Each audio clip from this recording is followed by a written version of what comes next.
मित्रांनो नमस्कार, मी योगेश घुगे.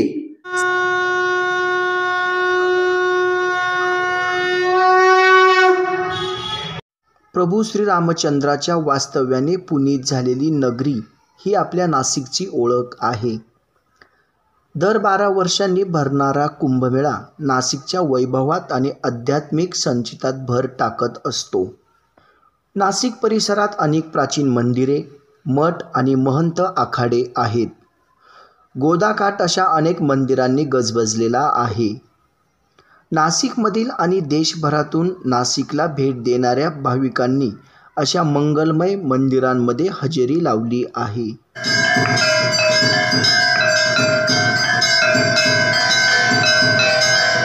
आज आम्ही आपणास भक्तांच्या हृदयस्थान प्राप्त असलेल्या श्री पंचमुखी हनुमान मंदिराच्या भेटीला घेऊन जात आहोत.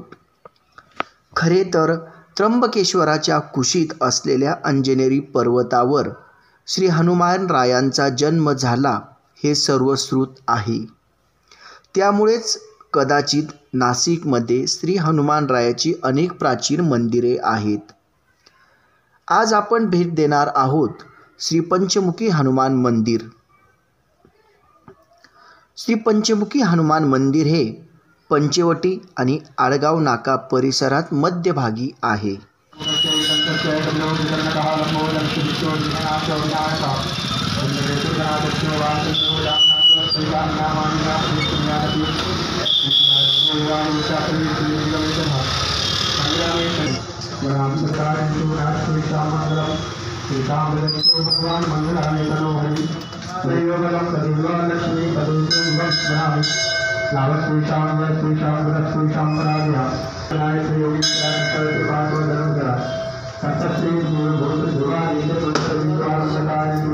मनोजवं मारुततुल्यवेगं जितेन्द्रियं बुद्धिमतां वरिष्ठं वातात्मजं वानरयूथमुख्यं श्रीरामदूतं शरणं प्रपद्ये. श्रीरामदूतं शरणं प्रपद्ये.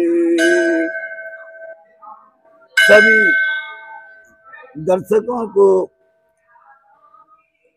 यह मैं बताना चाह रहा हूँ कि यहाँ पर जो महंत हैं श्री 108 महंत श्री भक्तिचरण दास जी महाराज वर्तमान में यहाँ पर महंत हैं. और यह पंचमुखी हनुमान जी का मंदिर बहुत पुराना है. पंचमुखी हनुमान जी महाराज यहाँ पर कब से विराजमान है यह तो अभी पता नहीं है. और यह मंदिर की स्थापना अहिल्याबाई होलकर ने किया था. अगर श्री प्रभु अनंत कोट कोट ब्रह्मांड नायक परमात्मा प्रभु श्री राम जी भी विराजमान हैं.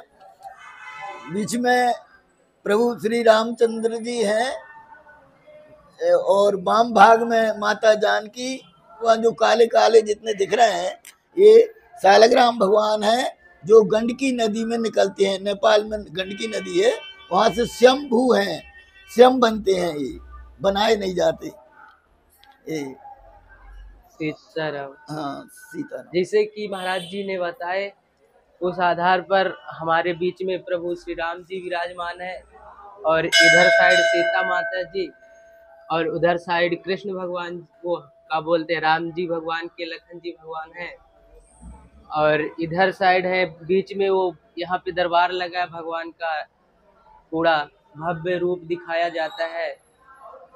पौराणिक कथेनुसार श्रीराम आणि रावण यांच्यामध्ये युद्ध सुरू होते. रावणाला वाटले की आपण हे युद्ध हरणार आहे. तेव्हा त्याने आपला मायावी भाऊ अहिरावण याला पाचारण करून त्याची मदत घेतली.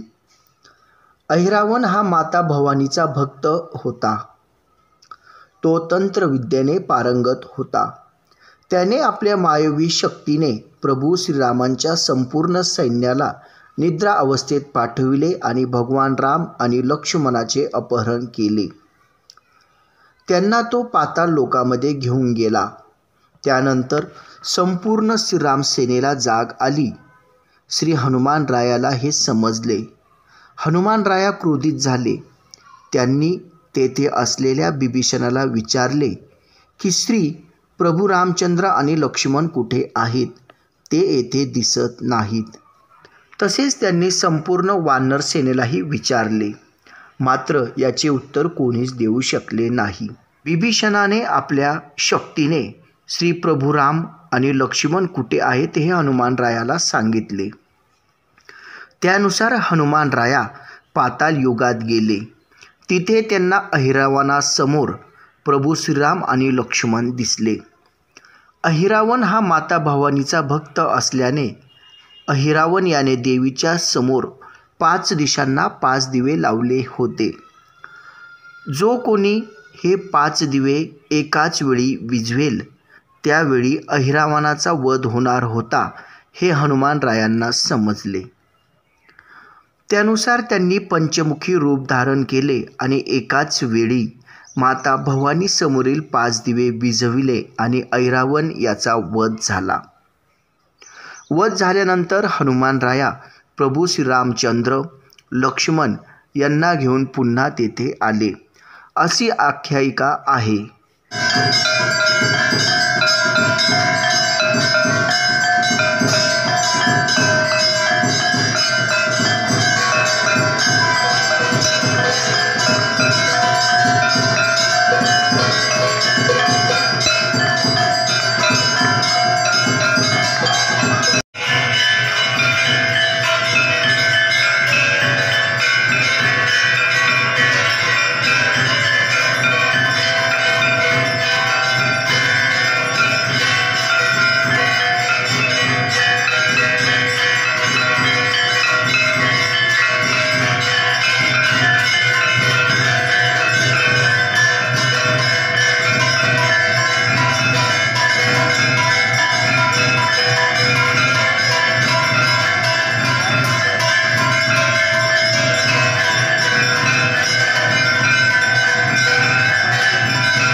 नाशिक येथील श्री पंचमुखी हनुमान मंदिरामध्ये दर शनिवारी विविध धार्मिक कार्यक्रम होत असतात. दर पौर्णिमेला सुंदरकांड पाठ, रामायण पाठ तसेच होम हवनाचे कार्यक्रम होतात. कार्तिक मासात दानधर्म करण्याची प्रथा असल्याने भाविक श्रद्धेने दान करतात. याबरोबरच पूर्णाहुती, भंडारा असे कार्यक्रम होतात.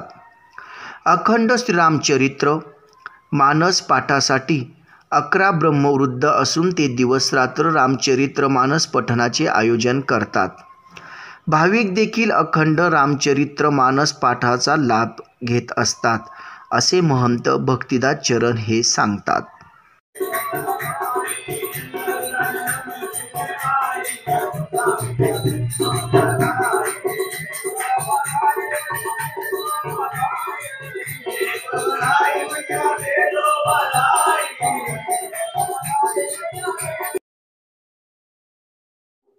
या चॅनलला आपण शेअर करा, लाईक करा आणि सबस्क्राईब करा. धन्यवाद.